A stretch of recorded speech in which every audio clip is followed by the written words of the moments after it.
So if you're new here, welcome. I'm Mr. Chibs and I review stuff that tends to get me really fired up. Hello. Hello. Oh, hey.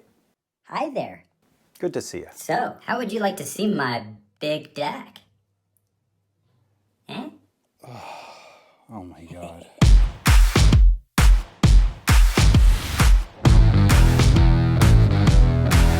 This is certainly no exception and the third piece from Holo Audio that I'm reviewing. It was loaned to me by KitsuneHiFi, but this isn't at all a sponsored video, so everything I have to say comes from my own personal experience with the DAC. With the DAC. Right off the bat, I can tell you that the May is the most over-engineered, uber high-end DAC in their lineup and that I've ever personally experienced. It's their flagship piece, excessive, expensive, and freaking amazing. Now, if you're looking into Holo Audio DACs and not sure which model that you may want to pick up, I also have reviews on both the Spring 3 and the Cyan 2 that you could check out after you watch this video, of course. And at the end, I'll actually explain which may suit you best. I also had the pleasure of directly A/Bing between the Spring 3 KTE and the May KTE. So buckle up, girl. It's gonna get crazy.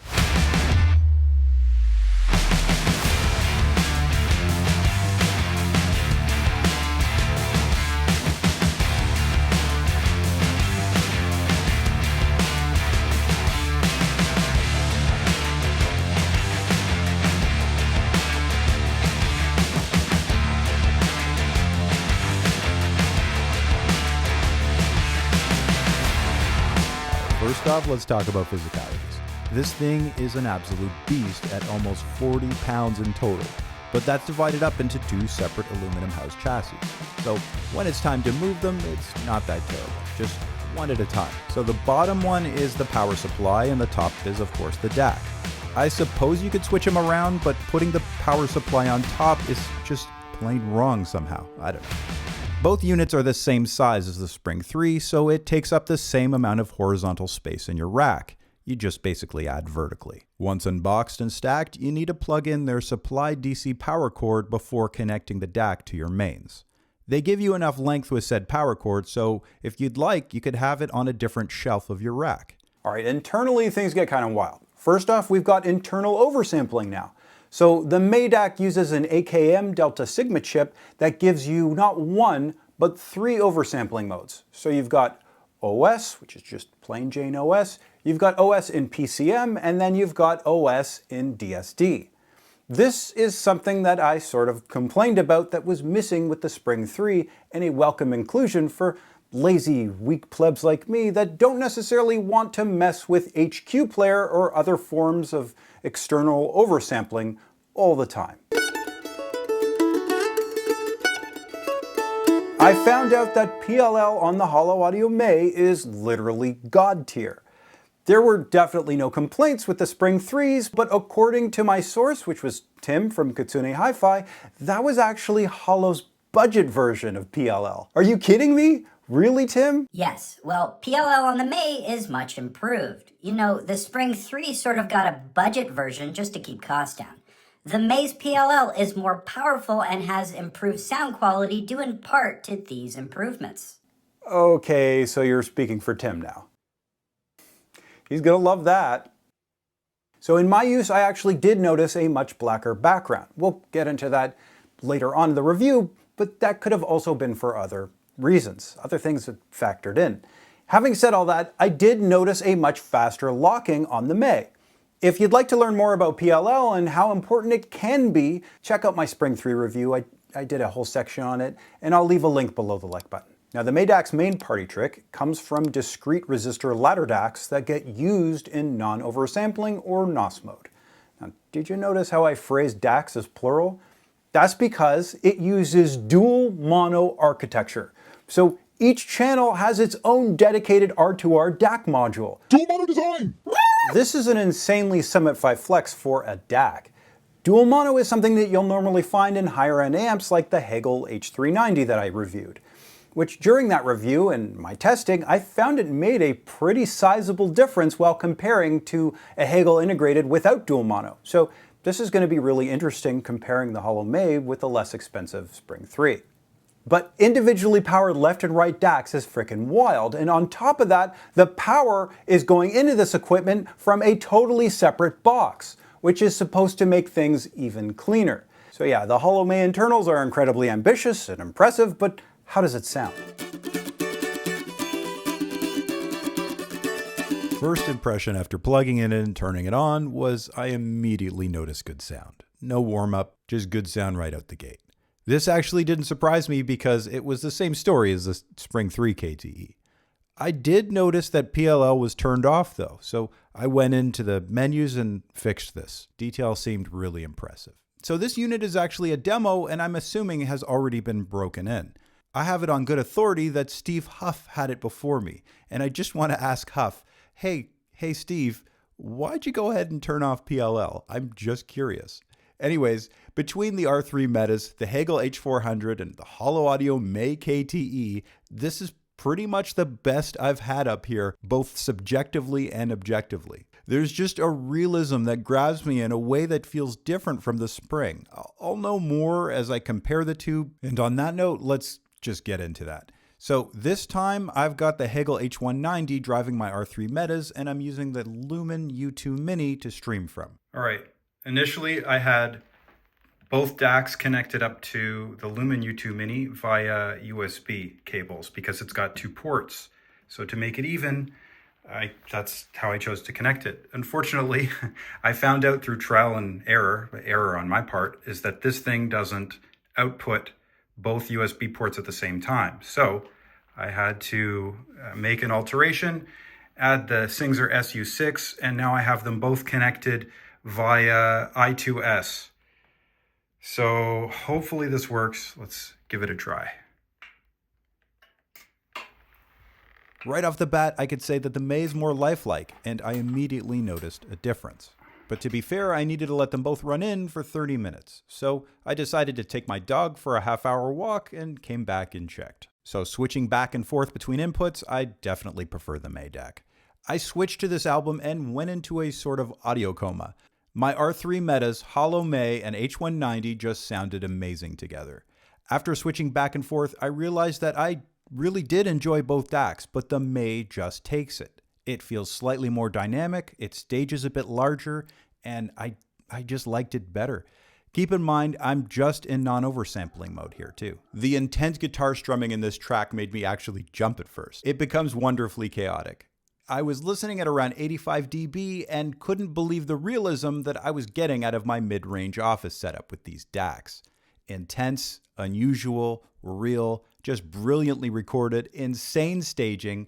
If there's one album I'm recommending this vid, it's this one. If you're up for trying something completely different and getting lost and jarred at times, just go ahead and check it out. So now let's switch things up and see how the Holo Audio May does in my higher end listening room. All right, I have everything set up. Holo May, KTE, Holo Spring, KTE, and back there I've got the Hegel, I still have it, the H400. It's more of a microscope as far as details concerned, so I figured I have it. Why not test them with that, which is the best that I have. Also, Klipsch Cornwall 4s. And what you can't see is behind that speaker, I've got my Singzer SU6 DDC and Lumen U2 Mini. And the reason why I have that, again, is because I've got the I2S cables, which are the HDMI cables, going to each machine. So it's more of a fair fight. Ideally, I would have preferred USB because it is my favorite input in those things. But you got to work with what you have. So that's it. It's time to turn these babies on, and hopefully they turn on and everything's set up. And we're good. Before I start A-Bing, if I seem tired, it's because I am. This stuff is heavy, and it took me like an hour and a half to set up. So I have my watch. It said 30 minutes before I started because I take I take the dog for a walk every morning. It says, I don't know if you can see this, it says 48 minutes. So that's 18 minutes of like my watch thinking I'm working out. All right. I just listened to this track right off the bat. It's called Daydream by Gifts. And I guess Room picked up from where I left off last session in my office with the jazz. And I don't know, like, I know I was complaining before. Forget all the complaints. Holy shit. It was worth it. I'm amazed by the sound that I'm eking out of this system. So I played it. I haven't started A/Bing yet. I've got to wait at least a half hour so they're both burnt in, run through or whatever. I just played this on the Holo May KTE, and I was in a live jazz club. My Cornwall 4s, they just sounded so clean and clear and live. I mean, that's part of the beauty of the Cornwall 4s. But the level of the realism that I just had playing this one track on my system, this is probably this is the most uber system I've ever had down here now with the May. I'm just taken back here. It's crazy. So anything I said in any form of complaint, just I take it all back. It was so worth it. I mean, I'm tired. I don't have to do any more schlepping and lifting and mental math, plugging stuff in and making sure everything's done properly. I can just enjoy this. So that's what I'm going to do for the next half hour before I start A/Bing. I think I'm going to listen to some more jazz. I'm not a big jazz person, but I don't know, like I like all music. But man, I appreciate this. This track in particular, like I just saved it to my playlist. I'm really impressed. But it's the system driving it is now we're talking. All right, it's been a half an hour, but I just don't want to be. I want to A, I just don't want to be. So I just listened to that track. It's called Satin Doll. I've loved it. It's a very dynamic, again, jazz track. We've got bass, we've got sax, we've got the artist's voice, and it's just all over the spectrum. Just amazing. I don't know. I think I'm just gonna A a little bit more. I'm just gonna do some A real quick. We'll get to B. I got this David Chesky track up, and I'm appreciating the bass in this track. Obviously, it's a Chesky record. It's well recorded. The guy, if you know Chesky, he knows what he's doing in the studio. But I specifically noting the bass is really nice. And I'm thinking, what are my subwoofers set to? And I go over to them, and they're off. So I turned them on, and I'm gonna listen some more. And more bass is a good thing. The first two tracks I A/B'd were really interesting. I'm running them both in non-oversampling and feel like I'm getting more juice out of the May. Not volume-wise, though. They're both volume-matched. More juice in terms of stage and clarity, just more realism. The May seems a bit more dynamic, too. They're really both amazing DACs, but I feel like the May is slightly outperforming so far. Send in the Clowns was really nice. I noticed more detail on the top end with the May, which also had a blacker background. This continued when I played Air of the Night by Phil Collins. You know, right at that 340 mark where it gets really intense and the drums kick in, I just feel like I'm getting more information from the May. Something to note was I actually couldn't tell the difference between the May and the Spring when playing local DSD files. Both sounded fantastic, though. But aside from DSD playback, on the Holo May, instruments just felt better separated, more true to life in 3D. If I were to put a numerical value on the improvements I'm hearing, it's like 10 to 15%. Not huge, but I definitely prefer the May. So I then called Mrs. Chibbs downstairs to help me do a blind listening test. It was super easy for her because I gave her the iPad with that Hagel control app installed. So she picked one of her favorite tracks, and all she had to do was privately switch between inputs right from where she sat. All right, so we did the first blind test, and I picked out which one was the Holo Audio MAY KTE. We're going to do one more. Okay, hit it. So pick one. All right, so I got it right again. I figured out which one was the Holo Audio MAY. Can you hear the difference between the two? No. You can't? No, I have no idea. Okay, that's fine. So that went well. This track by Rage Against the Machine sounded like I was basically there. The May and Nas brings stunning realism. Now, I'm not a religious man, but this track was an ironically consensual joy to listen to. It was at this point when it actually dawned on me what the May's real party trick is. It's the subtle way that brilliance creeps up on you. For you Seinfeld fans, it's the Costanza effect. You know, when you first hear the May DAC, you think, oh, that sounds pretty good. But the more you listen to it, the more you appreciate what it actually does to your music. And that's where I was and basically continue to be. All right, last album, I promise this time. Into the Wild soundtrack by Eddie Vedder. Kind of a buzzkill movie, but the album itself, I recommend you guys to check it out. The imaging was just amazing in this setup. I was just able to pick any of the instruments or Eddie's voice and focus on that and just get totally mesmerized. Yeah, so Eddie Vedder is a talented bugger, there's no question there, and he's playing guitar right in front of me. I came to a realization when I tried to take a step out of the melodic trance that I was in and put what I was hearing into words. I just couldn't understand how what I was hearing came from anything in the digital realm. You know, those cold, hashy digital ones and zeros. But at the same time, it's not like I'm listening to an analog turntable either because it's just way too clean sounding. I don't know, maybe a uber high-end analog turntable? So the only impression that I'm left with understanding is that of real life. Do I get the same feeling from the May's onboard OS and DSD upsampling? No, unfortunately I don't. And for what it's worth, HQ Player and other DACs that natively run in oversampling mode just do this better.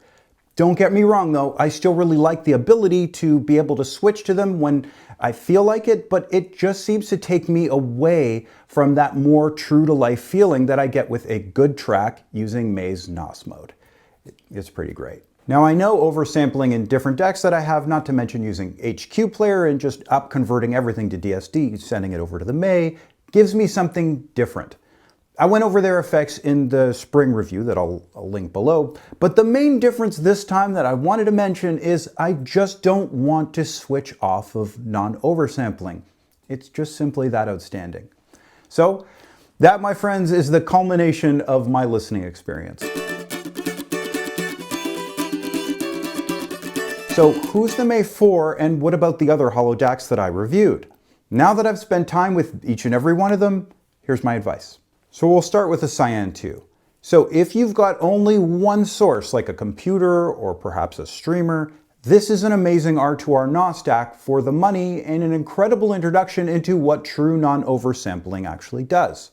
It worked really well with headphones and both my loudspeaker setups, and it just impressed the hell out of me. If you primarily listen to headphones, this is my personal recommendation.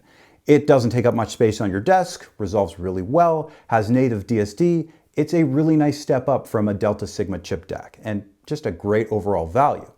If you're insistent on connecting multiple things to this DAC and are super careful about making sure that everything you're not using is just turned off, the Cyan 2 can definitely work. Now, this was my first foray into Holo Audio, and it certainly left a really strong impression. But for the way that I needed to have everything connected, I had to move up the ladder into the Spring 3.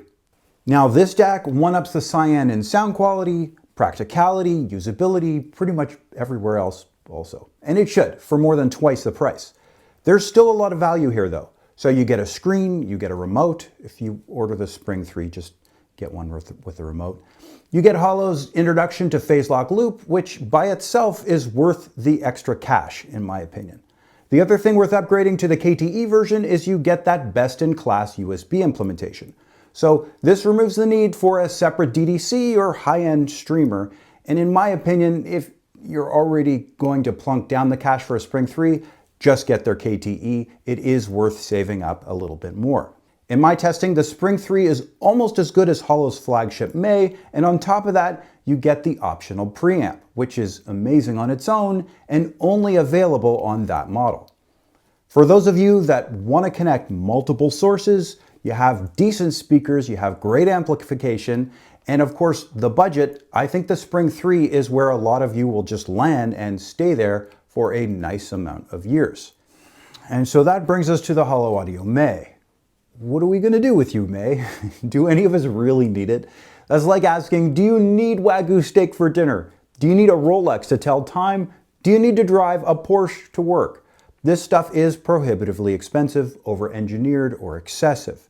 But if listening to music is your thing, and you're watching me, so I'm assuming it is, and you have the ability to spend or perhaps save up the extra scratch, you want the absolute best no-compromise DAC that Holo Audio offers, the short answer is yeah.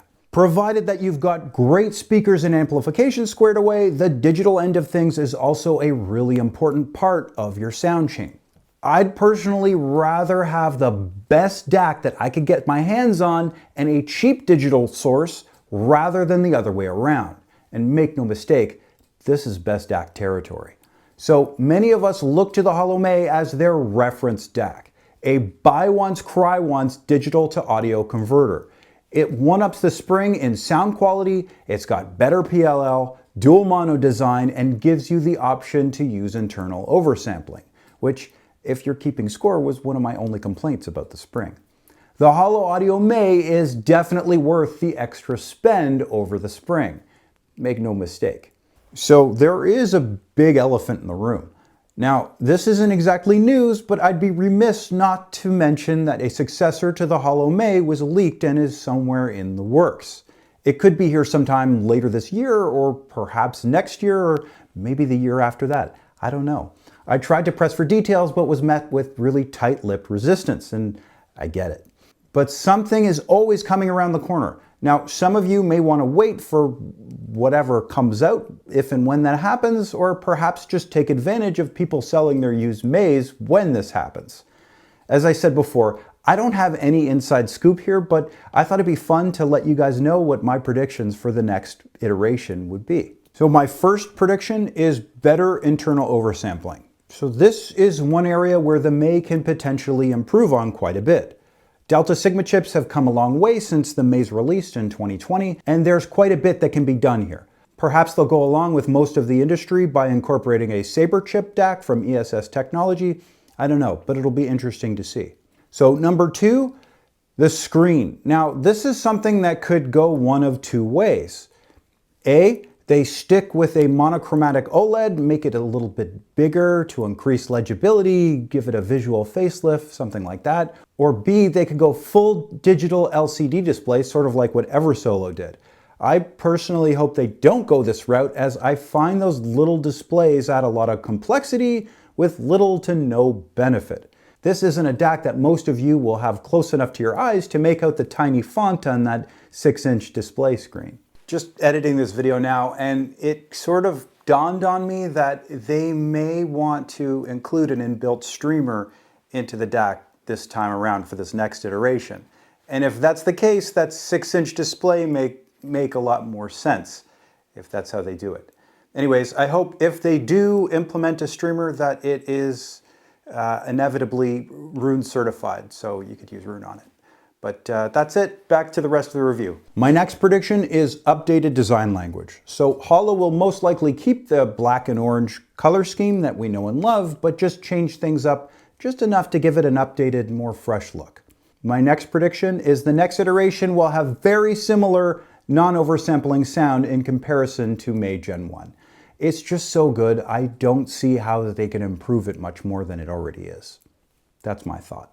My next prediction is you're going to be able to power down or put into standby mode from the remote. And the remote will not make these noises. I don't think that that's going to be a thing going forward. Maybe I'm wrong, maybe they'll be even louder, who knows.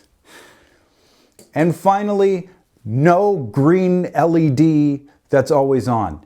I just don't like it. I think it's going to be gone. I think that's going to be a thing of the past. No green LEDs going forward. Thank you very much. So if and when the May 2 comes out, I'd really love the chance to compare both of these flagship DACs and see how many of my predictions are on point. What do you guys think? Am I way off here? I want to hear your predictions in the comment section below. Until then, is the Holo Audio May still a valid choice? Yes, 100% yes. I feel like this is my favorite DA converter by a wide margin. It's not even close, and that's my take. And with that, the Holo Audio May comes fully recommended with my first ever Platinum Standard Award because it's just better than gold. It's been so much fun seeing what this beast of a flagship piece can do. I'd like to specifically thank Tim at KitsuneHiFi and you guys for watching. Don't forget to leave a like, get subscribed, and I'll see you in the next video.